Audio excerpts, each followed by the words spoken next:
नमस्कार प्यारे बच्चों, I am Akhileshwar Sankla, PGT physics, Kendriya Vidyalaya Pyawar. I am taking chapter 13 of class 7th, motion and time. Motion in class 6th we have learned change in the position or orientation of the object with respect to time is called motion. It means if the object is changing its position continuously, then we say the object is in motion. In class 6 we have learned different types of motion like straight line motion, circular motion, periodic motion and oscillatory motion. What is the type of motion of the hands of the athlete as shown in image? It is oscillatory motion because hands are moving in to and fro about his shoulders. What is the motion of a horse pulling a cart on a straight road as shown in animated image? It is straight line motion because horse cart is moving on a straight road. What is the motion of the children in a merry-go-round? It is circular motion. Which has more speed, A or B? Obviously, A has more speed. Which has more speed, A or B? Yes, A has more speed. Hence, it is common experience that the motion of some objects is slow while that of some others is fast. Let two athletes A and B A move 6 meters in 10 seconds while B moves 8 meters in 10 seconds. So time period is fixed 10 seconds, but athlete B moves more than athlete A. So speed of athlete B is more than the speed of athlete A. Now the speed. Speed means distance covered per unit time. It is a scalar physical quantity. Scalar are those physical quantities which are independent of direction. It is always positive. Speed equals to distance upon time. We can also define that speed is the ratio of distance and time. That is small v equals to small d by small t, where small d denotes distance and small t denotes time. Unit of distance is meter and unit of time is second. So unit of speed is meter per second. With the help of the triangle we can relate the relationship between distance, velocity and time. Small d equals to v into t and time small t equals to distance upon speed and speed v equals to distance upon time. Bujo wants to know whether there is any device that measures the speed.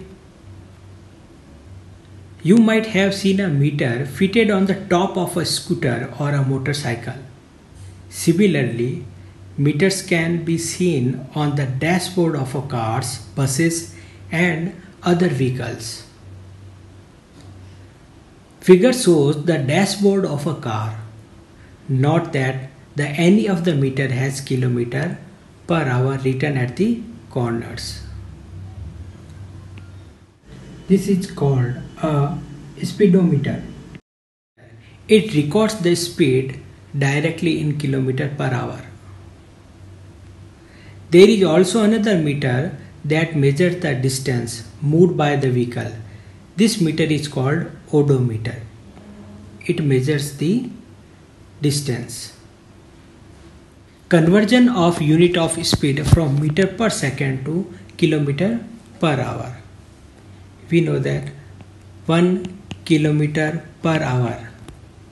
So in a kilometer there are 1000 meter, and in 1 hour there are 3600 seconds.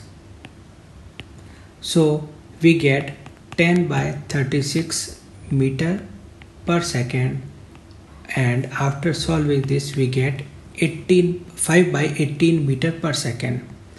So 1 kilometer per hour is equals to 5 by 18 meter per second.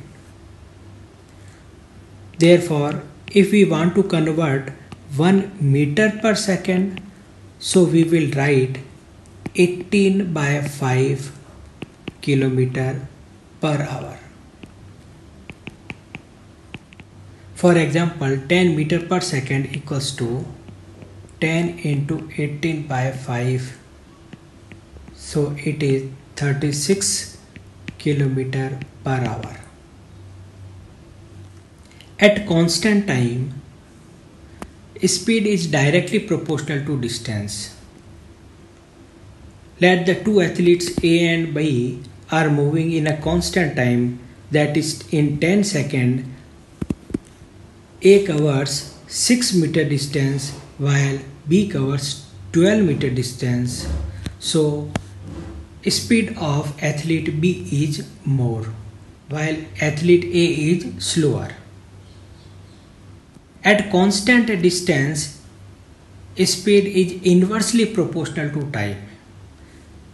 अगर किसी race में distance fix दी हुई होती है तो जो athlete कम समय में पहुंचता है उसकी स्पीड ज़्यादा होती है. It means smaller the time higher the speed. If athlete takes more time, then its speed will be less. Let the position of the athlete is 0 meter at 0 second. So on the graph we take 0 0. Now the athlete runs 5 meter in 2 seconds. Next 2 seconds it reaches to the position 10. Next 2 seconds it reaches to the position 15. Next 2 seconds it reaches to the position 20. So we get a straight line because in equal duration of time it covers equal distances. In first 2 seconds it covers 5 meter, then the next 2 seconds it covers again 5 meter. In next 2 seconds it covers again 5 meter. Likewise we get a straight line. Bar graph of given data to explain the speed. At 0 0 we get 0 0. At 2 seconds we get 5 meter. At 4 seconds we get 10 meter, and next 2 seconds means at 6 seconds we get 15 meter. At 8 seconds we get 20 meter. So again we get a straight line. It is very important to give a scale. At x-axis 1 centimeter is equivalent to the 2 seconds.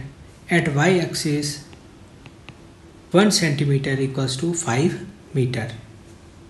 Uniform motion means if object covers equal distance in equal duration of time along a straight line, then the motion of the object is called uniform motion. Or if object is moving with the constant speed along a straight line, then its motion is called uniform motion.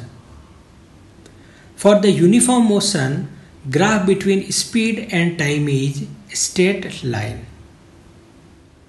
In the given figure, if it takes the data, means at 0 the position of the athlete is 0, and the next 2 seconds the position of the athlete is 2, and the next 2 seconds means at 4 the position is 7, and next 2 seconds means at 6 seconds the position of the athlete is 18, at 8th second the position of the athlete is 19.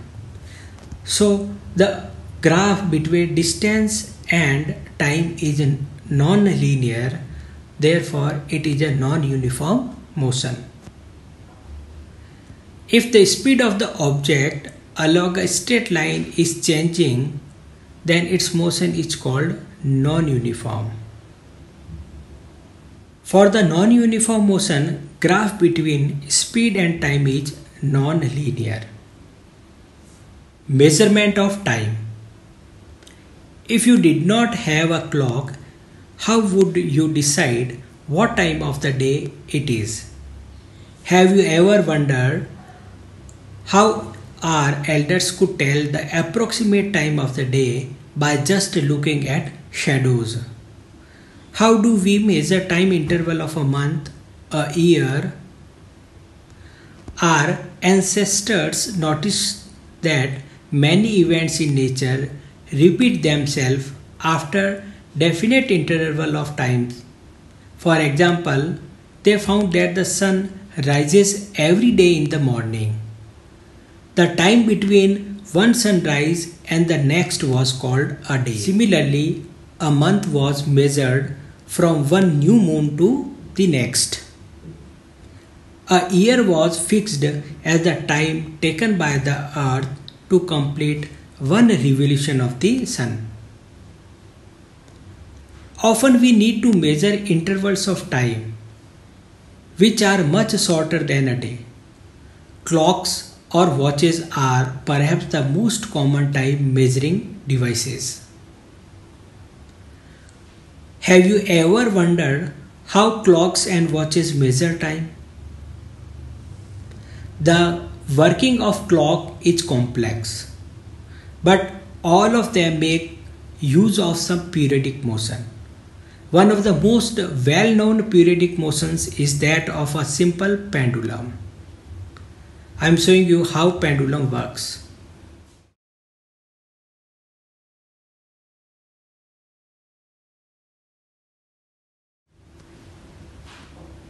A simple pendulum consists of a metallic ball or a piece of stone suspended from a rigid stand by a thread. The metallic ball is called the bob of the pendulum. In the diagram, I have written ball means bob, thread, and suspension point S. Figure shows the pendulum at rest in its mean position. The bob is in mean position. It is denoted by small o. When the bob of the pendulum is released, after taking it slightly to one side, it begins to move to and fro. Look at the animated figure. It is called to and fro motion or oscillatory motion. The to and fro motion of a simple pendulum is an example of periodic motion or oscillatory motion. The pendulum is said to have completed one oscillation when its bob is starting from its mean position O, then move to A, and to move B, and back to move A. It means it completes one cycle, which is called one oscillation. When the bob moves from one extreme position A to the other extreme position B and comes back to the A, then it is also called one oscillation. It means if we start from A, then move towards B, then again it reaches to the A, then it is called one oscillation. The time taken by the pendulum to complete one oscillation is called its time period. Let capital T time taken in 20 oscillations, then time period becomes T equals to time taken in 20 oscillations divided by 20. If there are 30 oscillations, then we will take time period equals to time taken in 30 oscillations upon 30. Similarly, if there are 25 oscillations, then we will take time taken in 25 oscillations upon 25. इस video को बनाने में इन sites का use हुआ है. Thank you for watching.